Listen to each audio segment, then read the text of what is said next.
I think we have this perception, at least I do, Reshad, it's been my experience and a lot of people I work with is, we take a look and we see what we think we need to be, right? We think we need to be this outwardly successful person. We think we need to be the Facebook perfect person out there. And I think that creates this idealized state of, if I'm not that person, well, then I'm broken.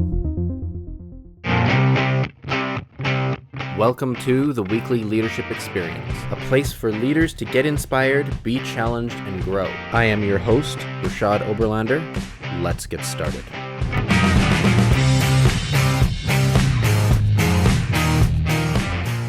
Today's episode of the Weekly Leadership Experience is brought to you by my 7-day Leadership Growth Challenge. It's a free challenge that I've created, and it's delivered by email over the course of 7 days. I've created 7 compelling questions to challenge various aspects of your leadership, the way you lead, and why you lead. Go to reshadoberlander.com and scroll down until you find the 7-day Leadership Challenge, or look for the link in the show notes.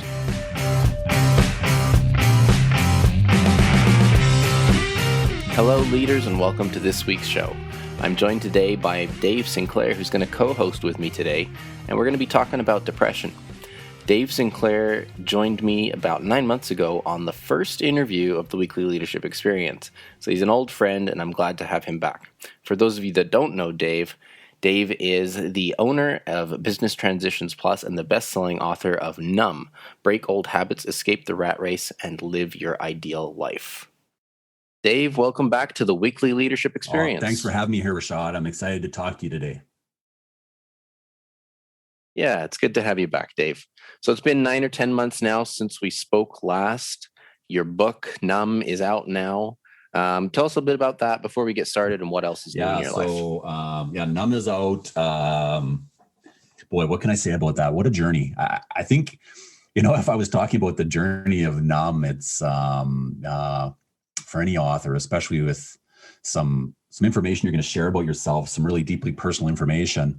I'll tell you what, the actual tactical portion of writing the book is one thing, working with the team, the publisher and all that stuff, that was one thing. But the emotional work to get over myself, to actually release it, I'll tell you what, that was massive. And it wasn't without some ups and downs, along that journey for sure. So yeah, the book is out. It's been fun. It's really interesting to see it in people's hands. I think it went bestseller on 6 different genres. It's just, it's really been a fun journey. And, anyone who's looking to kind of escape what it is that might be keeping them stuck, it's a great place to look. And for business owners and leaders, particularly, there's a lot of good stuff in there. And really the way that it came about is it's just my journey on how I basically was able to break free from the hamster wheel I found myself on. So yeah, thanks for asking. It's been a fantastic journey. It's a story on itself, just actually releasing it, but maybe we'll talk about it a little bit during the podcast based on the topic you've brought up today.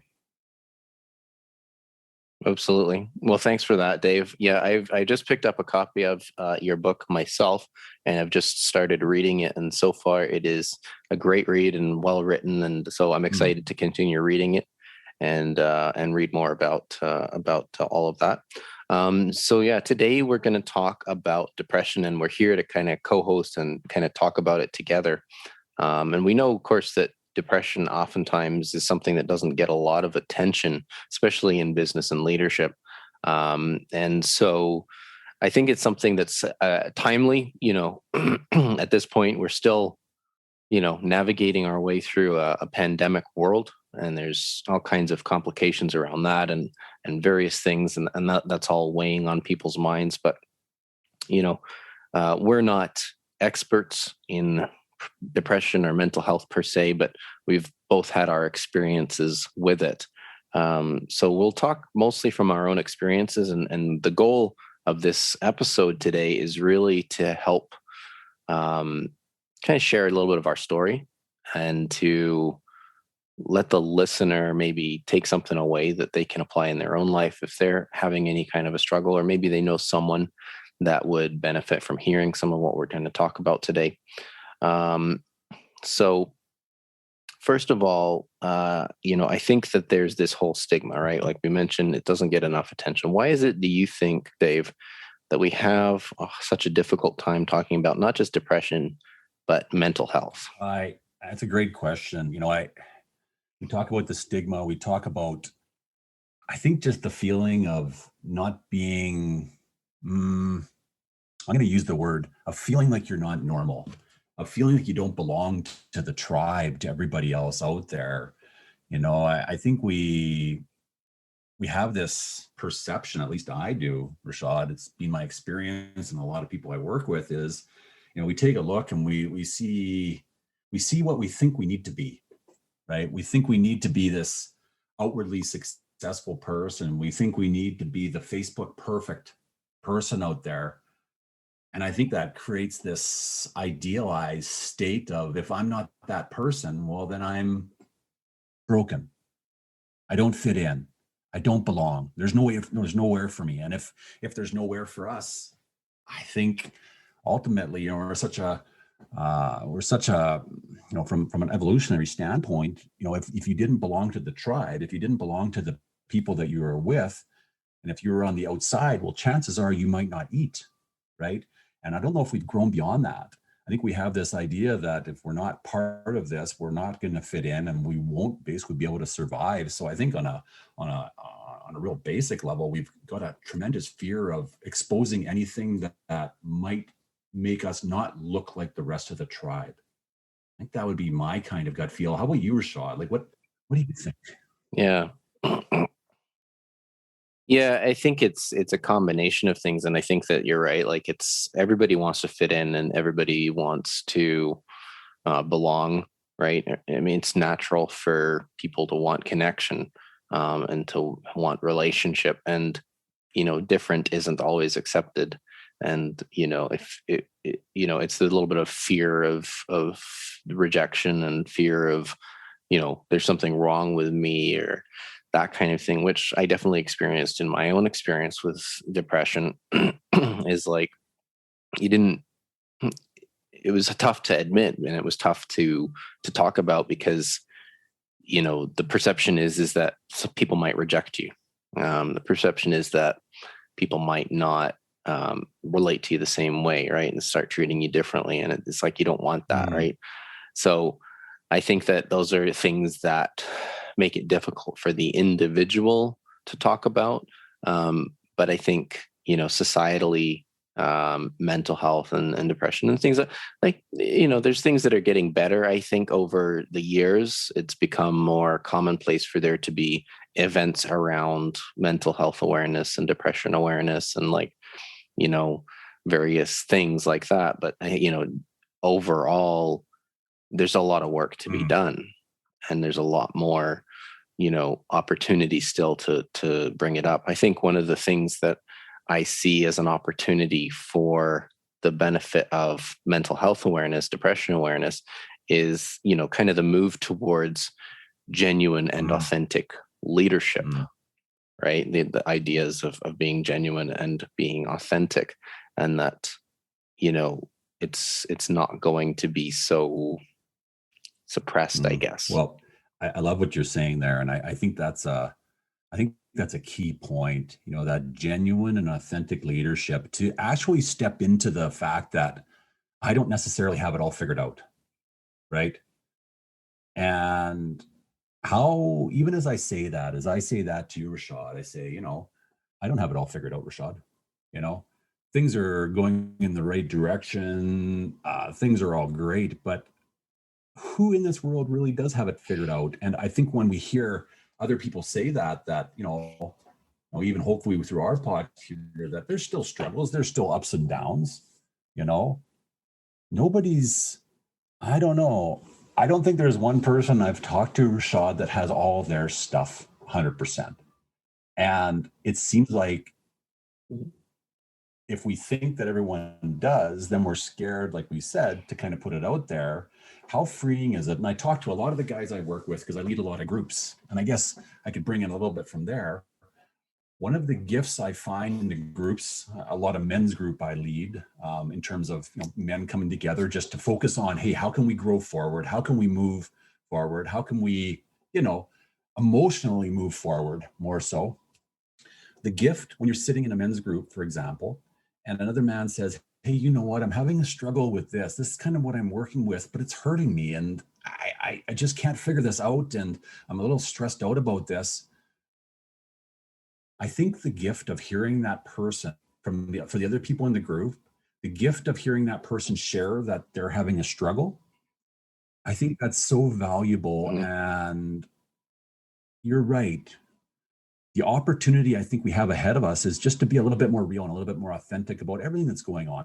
It doesn't mean that we dwell in a victim mindset. We're not talking about that. We're talking about what is it that we can do? What is it that we need to share to get off our chest to allow us to move forward? And then the gift of that sharing, what it does for the other people within that group, for them to see that they're not alone, right? For them to see that they're not that unique. And I think you've heard my statement before on that one, but that for me, I mean, that's a gift over and over. When I share of myself and I give that little gift, that's one thing, but we're so reluctant to do that. But just think about it. When someone else shares with you what's going on, how do you feel inside? What do you notice? And why not give that gift ourselves? Yeah, you feel more connection to that person, which is, I think, part of the key, right? I think lots of people have said like the opposite of addiction is connection, right? Like that's not a unique idea in kind of addiction therapy, right? But like, people become addicted because they're trying to fill a void, right? A lot of times. I mean, it's not the only thing, but like very simple terms, right? The opposite of addiction being connection. So when you're connected to someone, it's naturally filling in those holes, which is, I think, an important part. Depression is a very isolating experience in a lot of ways because it's an internal struggle, right? Like you're sick, but you're not outwardly sick, right? You're struggling, but when people look at you like you're fine. It's like, no, I'm not fine. Like I don't sleep, I don't eat. I have a hard time talking with my wife, my kids, like, and I say that because that was how it felt personally when I was struggling with depression, right? So when you can get past that initial barrier of finding connection and opening up to another human about what's going on in your life, it's preventative, but B, it's a healing experience. So I think very important. I think very important. Like you say, it's a healing experience, but it can be a mutually beneficial healing experience for you to share what's going on, for the other person to receive. And I think it kind of brings up, it's the same thing. Like I notice when I've fallen into patterns or when I do fall into patterns now, it's that self-isolating. And then I start listening to, well, what am I telling myself? And what am I believing in my head? What is the story that's going on here? And it's really interesting. I work with a lot of people in this field, a lot of men. These are very successful people. It doesn't matter. This depression, addiction, anxiety, all these things, they're equal opportunity, problems. They affect us, so many of us. I was going to say us all, but I don't know that for sure. Maybe there are the people out there, the odd person that this really doesn't affect. But so many people I've seen are affected by this, and almost to a T, when you get talking to them and they actually start sharing and they feel safe to share, right? When they feel safe, that psychological safety to put it there, it's a big shift. And even thinking about that, from a leadership point of view, how powerful is it for you as a leader in your life, Reshad, to basically even just share that there's things going on? Like, I'm just kind of curious, when you shared this, when you've shared with others, what have you noticed? How does that affect the people that are around you when you do share that you maybe don't have it all figured out, or you have, suffered from depression, or you do still have, struggles? What have you noticed in your own experience, Reshad? Yeah, I mean, it makes you more real, I guess, to your team. It kind of depends on the venue, how you're sharing it, but like, I mean, I've worked with lots of different people over my career in lots of different different roles and different levels. And, when someone who's struggling comes to you and kind of tells you you're struggling, or maybe they don't tell you, but you can tell that they've got some challenges, it makes it a lot easier to talk with them, because you can put yourself in a position of relatability. And it opens up a whole nother conversation and opens up a whole nother level of connection with that person. And you can sort of have a little bit more ability to speak into their life. But yeah, I think it's one of those things, right? Like, leaders don't have to have it all together. And they don't have to pretend that they have it all together. Like, you're like, faking it is just that, you fake it, and believe you me, the people that work with you can tell. And even if they can't tell, like, it'll shine through in other ways, whether it's your reactiveness to certain situations or what have you. So yeah. So, like, a little bit of my story, and maybe Dave, you want to share a bit about yours, like just kind of the Cole's notes of my experience with depression was a lot to do with the working environment that I was in. It was very challenging. There was a lot of things going on with the work environment, coupled with a couple of things on a personal level. And, I think I was probably kind of in a somewhat of a depressive state for a number of months before I actually got to a point of accepting that I wasn't okay, and then actually starting to reach out for some help. But it's like this kind of slow progression, and like, I didn't necessarily see all the signs to begin with, and then as I learned, I could start to realize, okay, when I was not sleeping so well, or when I was reacting poorly to certain circumstances, those were early indicators of, becoming depressed. So, a lot of it was very situational. It built up and built up and built up. And then I eventually got some assistance and started getting equipped for healing.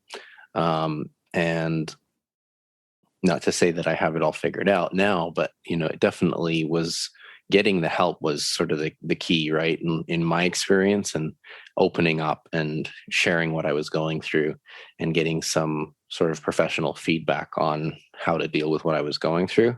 So that was sort of my experience with it. And it's something that I kind of remain conscious of, right? Well, thanks for sharing that. I mean, I'm really curious. I got a question that I'll share. What did it take for you to finally reach out? Like, was there a boiling point? Where did it get to for you? It was, I guess it was sort of like a boiling point. It was more like an exhaustion point. And it was like just feeling so awful and so downtrodden and so, I guess, burnt out emotionally, and like realizing how poorly I was reacting to most things in life at that point. And it was like, this is just not okay. Like, this is not normal for me to be like this. So, and it was kind of at that point, I was like, I think I need to make a phone call and, and ask for some assistance. I got one more question. How, if you were looking at looking at where you were right now, what is one piece of advice that you would give to yourself when you're in that state? A piece of advice or a piece of support? What is it you'd like to say to that past self that was in that spot that you know today to be true? Probably not to wait so long. Like, know yourself well enough to realize when you're acting out of sorts with your nature, and to recognize that. And when you see that, I mean, it can either be kind of a one-off kind of a moment and you just had a bit of a frustration and a bit of a trigger, or you can see it and realize that there's a bit of a pattern building, and then, decide that you're going to do something about it. Yeah. Pretty good advice. I love that. And I've got something I'd love to talk about later on in the podcast from Guy Winch. Just remind me of that, Guy Winch. It's super, super important stuff. You want me to share a little bit of my story? Kind of, my experience. So it's in my book now, so I feel fairly comfortable kind of sharing this. And I think I shared a little bit of it last time, but up until my anniversary date of really my let's call it my we're not going to call it my highest point, but let's just call it my awakening, was about 9 years ago. So I think it was it was St. Paddy's Day 9 years ago, and I got to a point in my cycle, I guess you could say, my depression, my anxiety, whatever it was, my addiction, that I woke up in a prison cell looking over at a stainless steel toilet. And that was kind of an epiphany there. But thinking about it, kind of my experience that led up to there was,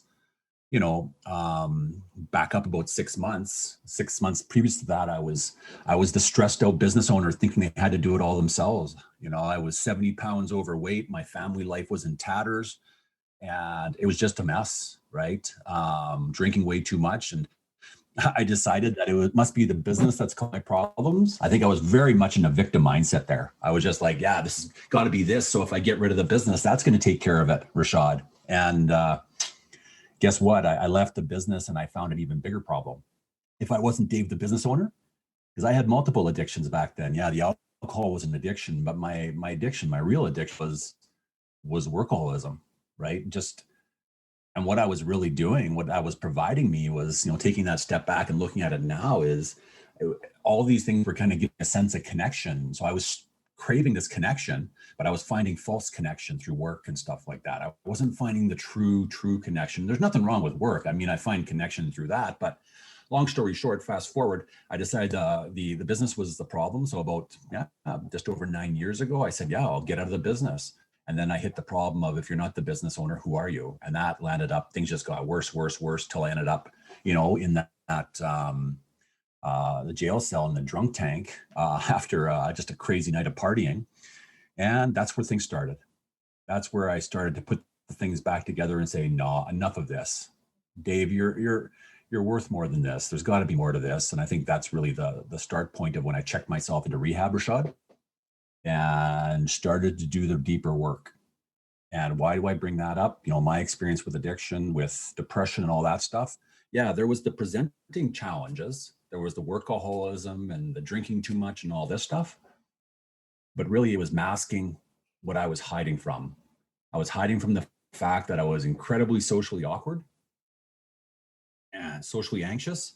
I couldn't find connection. And these were some ways to allow me to find that social connections. So until I dealt with, whatever led to that, I needed to kind of work on that. And I did the deeper work there and kind of move forward. So why am I sharing this? For me, at least my experience was, it's the deeper work. It's really rounding out my identity and figuring out what I really wanted was one thing. Okay. And connection was huge to me. And then the work, putting the effort in to actually make that connection a reality. Right. And even the process of writing Numb was a process of me, because it was a 5-year process just to write Numb. It was a process of me doing the work that I needed to do to tap into what's really important to me. So yeah, my experience really of depression and all this stuff was, it was a coping mechanism. And I like how you said it before, that advice. What do I need to do to deal with the stuff in the here and now? Like, what can I do with that as well? How can I connect to whatever past mental models, past hurt I have, past resentments I have? How do I, with that, take a look at the areas I'm telling myself about it? And how do I eventually put that stuff down so that I can actually move forward? So part of it was creating an idea of, who do I really want this life to be about? What do I really want in this life? The other part was doing the deeper work. And then the thing that connects the two of them is doing all the baby steps in between that are going to allow that reality to become, to become an actuality, right?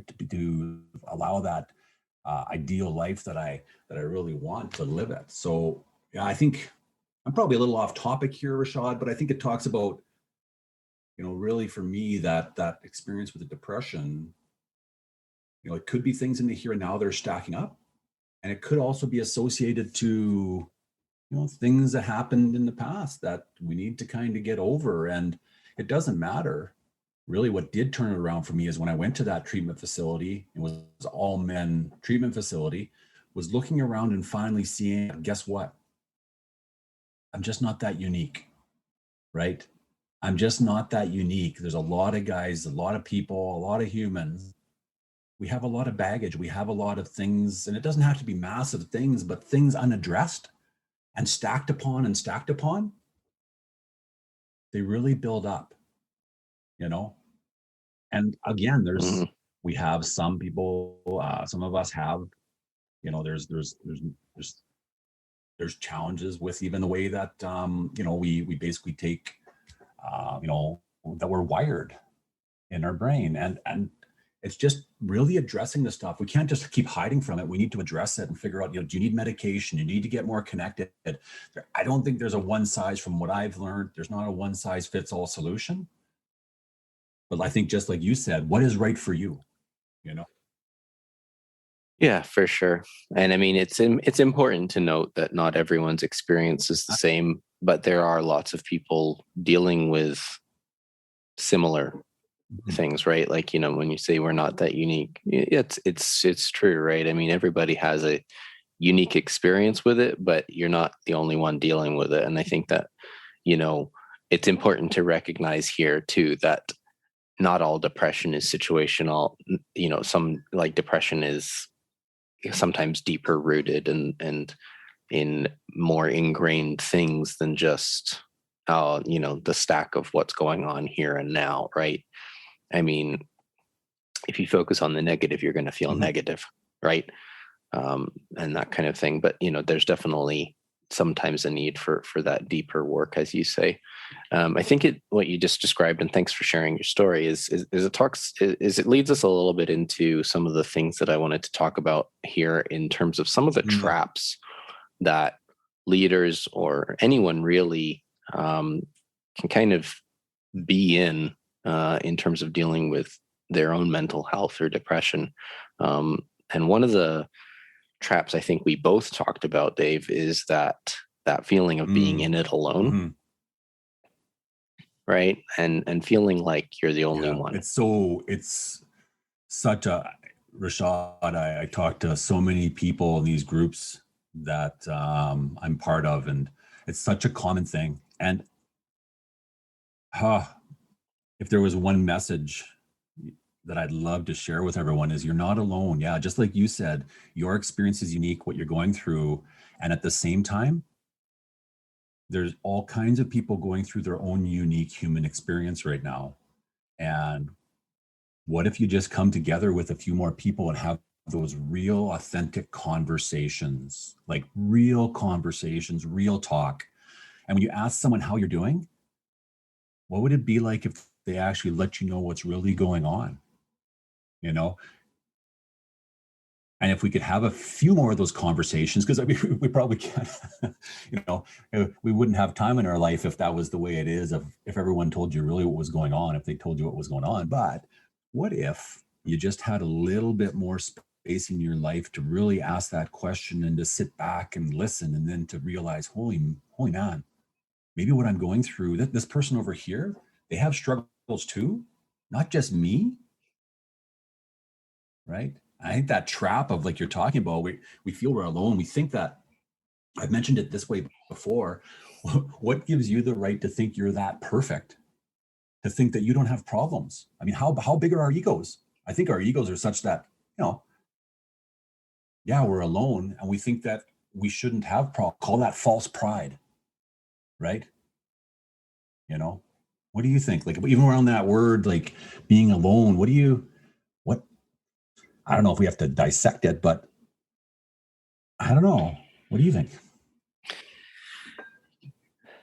Yeah. I mean, it is a little bit like nobody understands, right? Or nobody gets it, and nobody knows what I'm dealing with. And it is, I guess it's a symptom of the bigger problem, right? Is that you think that you're the only one dealing with it. And I mean, again, the circumstances might be somewhat unique to you, but like they're not going to be necessarily all that different in the end from what someone else is going through. And, I think there's multiple ways of recognizing that you're not alone. Number one, like there's people in your life that care for you.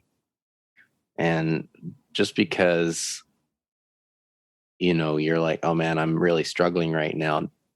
Like, to be honest, if those people are like, oh, like I can't deal with that, I'm gonna have to end our friendship or end our relationship, they weren't the right person to be in your life to begin with. The rest of the people who are gonna link arms with you and say, you know what, I don't get it, but I'm here for you, those are the people you need anyway. And finding that those people are there for you, you're not alone. The next thing is like you mentioned, there's all kinds of men's groups, women's groups, couples groups, like all kinds of groups that meet and get together and share their experiences. And that's a great way of not being alone. And then of course, getting, some professional help and getting equipped so that you know kind of how to help yourself a little bit. So there's all kinds of help and resources, I think, there to make sure that you're not alone. Yeah. So the other thing I think that is important to note is, in terms of the traps that people can fall into, and leaders in particular, is the idea of having to have it all together, right? And that it's kind of similar in a way to leaders have to have all the answers. It's another trap that leaders sometimes fall into is you don't, right? You don't have to have it all together. You don't have to have all the answers. In fact, I myself, and just talking for myself, but like I don't have as high a degree of trust with someone who presents that everything is awesome as I do with someone who goes, man, today was a tough day and I just need to go home and chill and not think about all this junk for a while. Like that goes, not only can I trust you because you're presenting your real emotion, but I can trust you to acknowledge when I'm having a tough day. Yeah, I love that. And that comes back to that authenticity again, doesn't it? And if you've got that, I like what we're talking about here, because again, that trap of that leader thinking they have to have it all together, thinking that if they don't have it all together, that they're defective, maybe, right? Or I think I used to even say this to myself, part of my operating procedure, one of my limiting beliefs, we're going to call it, and I'll call it a limiting belief, in the past was fake it till you make it. That's very much a North American kind of saying, fake it till you make it. Well, what a load of BS. Okay. Yeah. You need to keep trying, maybe keep putting effort in until you improve. Great. At the same time, I'll tell you what, I had some really good advice when I was young. Unfortunately, I don't think I fully understood it. I do now. Some of the advice I had from another one of my partners was, Dave, your job is to make your job as easy as possible on you. And this was when I was running a fairly big company. And I didn't quite understand it then, but now I understand it. And it's around what we're talking about.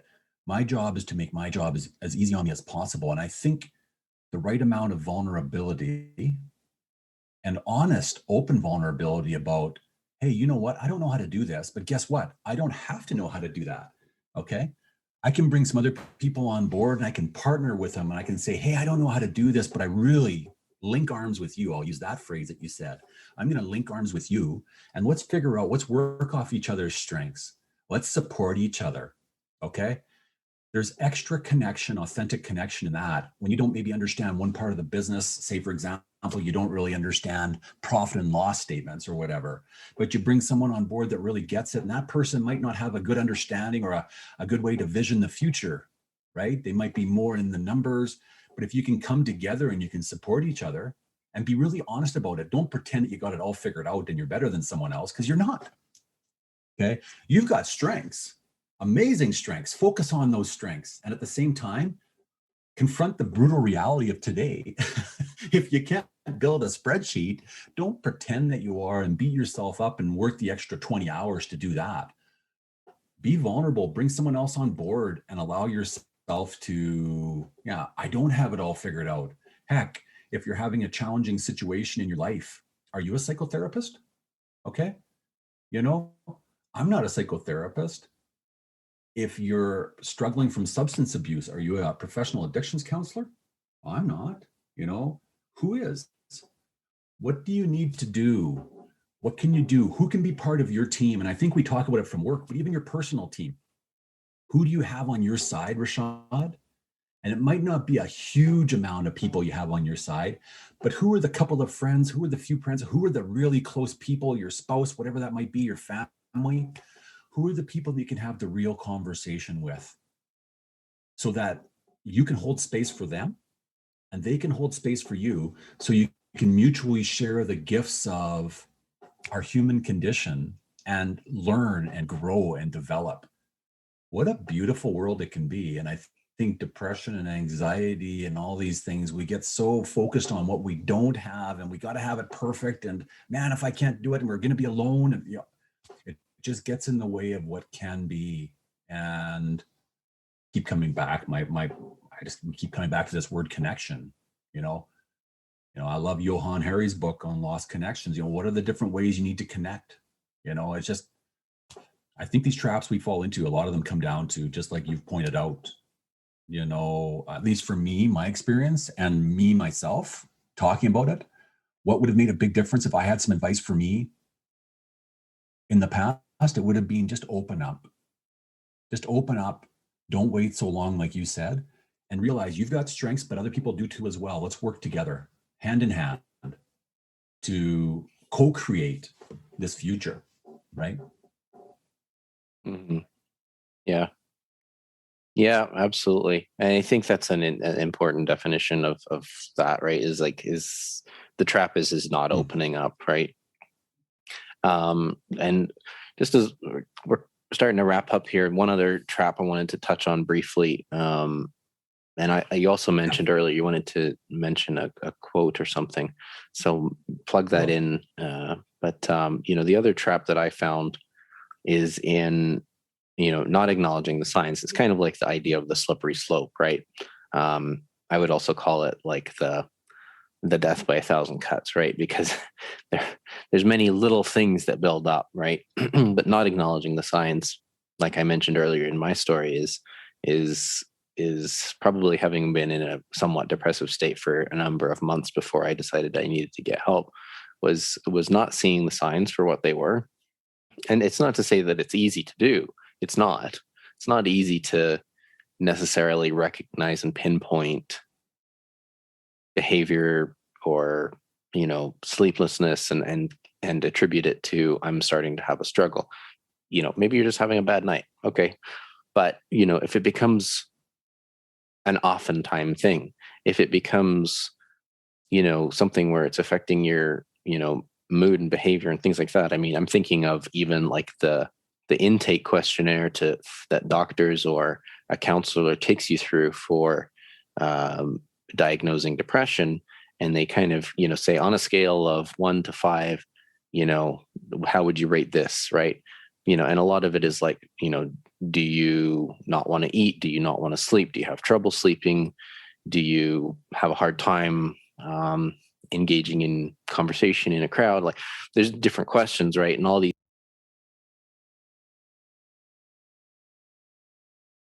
And so not acknowledging those signs is definitely a trap, I think. And so learning to recognize them and recognize them accurately, I guess, Well, I think that fits. I couldn't agree anymore. And I think that fits in with this plug I wanted to give to this guy named Guy Winch, GUYWINCH. He's got a couple really popular TED Talks, and one of them is called Why We All Need to Practice Emotional First Aid. And what he really talks about, there's some good articles. Check out his website, guywitch.com. Fantastic stuff on there. And his number one point is pay attention to emotional pain. You know, if you get a cut on your knee, okay, you get a cut on your knee, quite often we'll take the time, we'll step back, we'll put some Bactine on it, we'll clean it off and do that stuff. But what we do when we get a little emotional pain, do we take the time to deal with it? Or do we let it just stack up? Push it down, right? So he talks about all kinds of different ways, things like using self-compassion, of course, redirecting failure rather than just focusing on what you can't do. What can you do? When you find yourself getting stuck in rumination, I mean, if something goes wrong, it's good to take a step back and say, oh, what was my part there? What can I do better in the future? Great learning, okay? When we find ourselves circling and ruminating on what I did wrong and looking for the cause and on and on and on, oh man, we need a pattern break there. You gotta recognizing these things. And I love how you say it, death by 1,000 cuts, slippery slope. It's not so much the end behaviors, the ultimate depression or the addiction, like kind of where things ended up with me. More so if I had some advice for myself. Again, I've got another book I'm writing right now, which is largely advice to myself probably 40 years ago. If I had some advice to myself, say 40 years ago, maybe not. When I was 10 then, sure, why not? Even when I was 10, but especially in those early years when we start working, whatever, my advice would be, just like we're talking about, deal with the small things now. Don't hold it all in. Find those safe spaces, find the connection, do these things. And I don't know. I don't think it has to be. I think we all have a lot of healing to do. We can.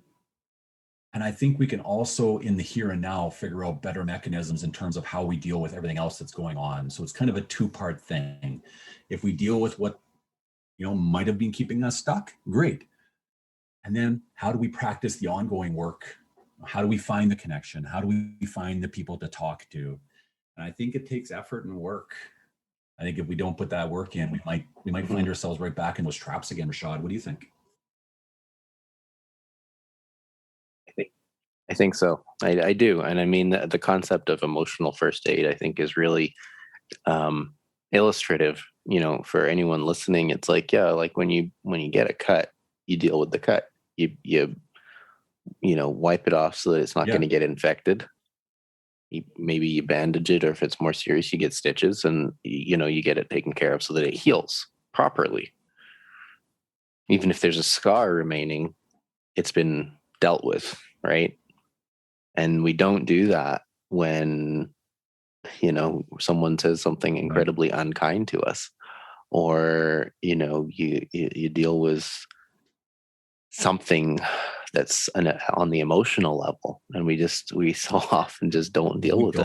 And even that point you talk about, when someone does something and they reject us, we have to, and his book is great too as well, but he talks about that when we feel rejection and stuff like that, that hits us on a visceral level, that hits us on an instinctual level, because that means we're not part of the tribe. So it impacts our psychological and actual feeling of, we're not going to eat tomorrow because we're going to be kicked out of the tribe.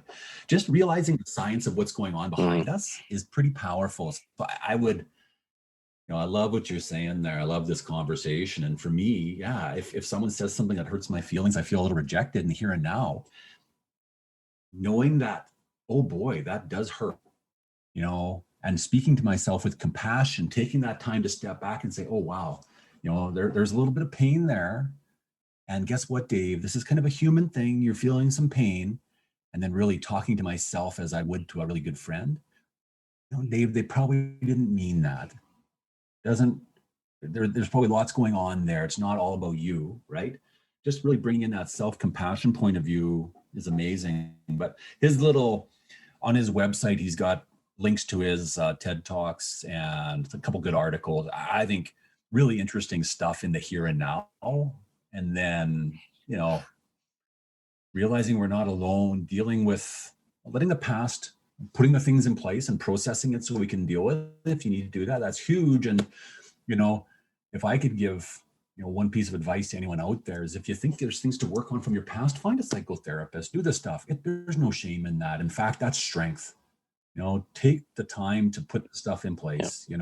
I think that's, I have a saying, I think I've mentioned to you before, Reshad, I think the world would be a lot better off if we were all in psychotherapy, but that's just me. Mm-hmm.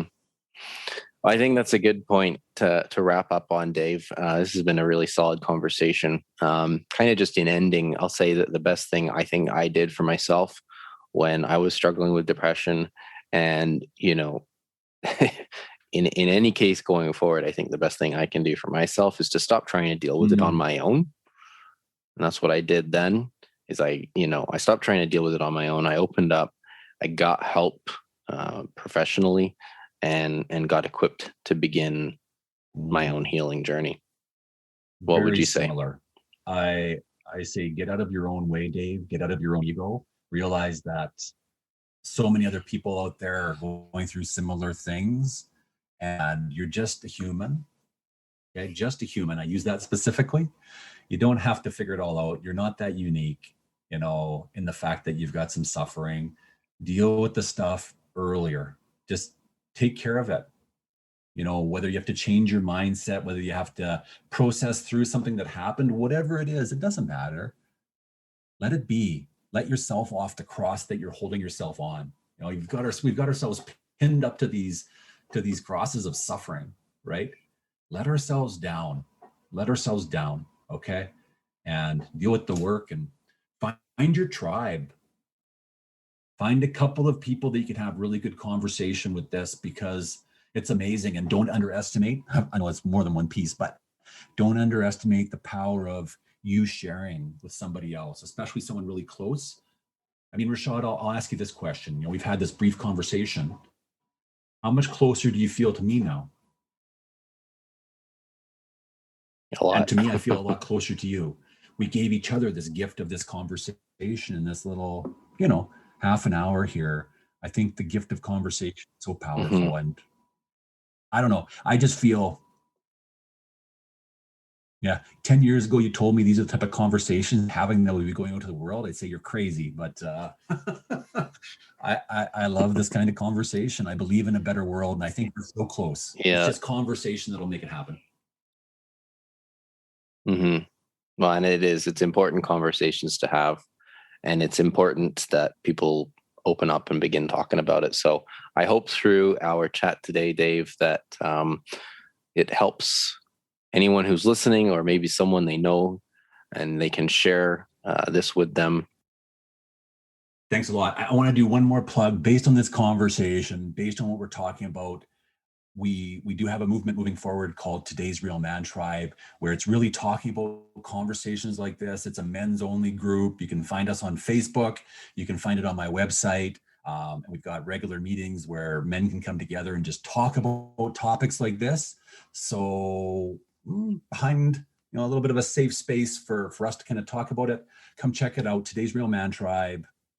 And let's continue the conversation to help as many people as possible, Reshad. Thanks again.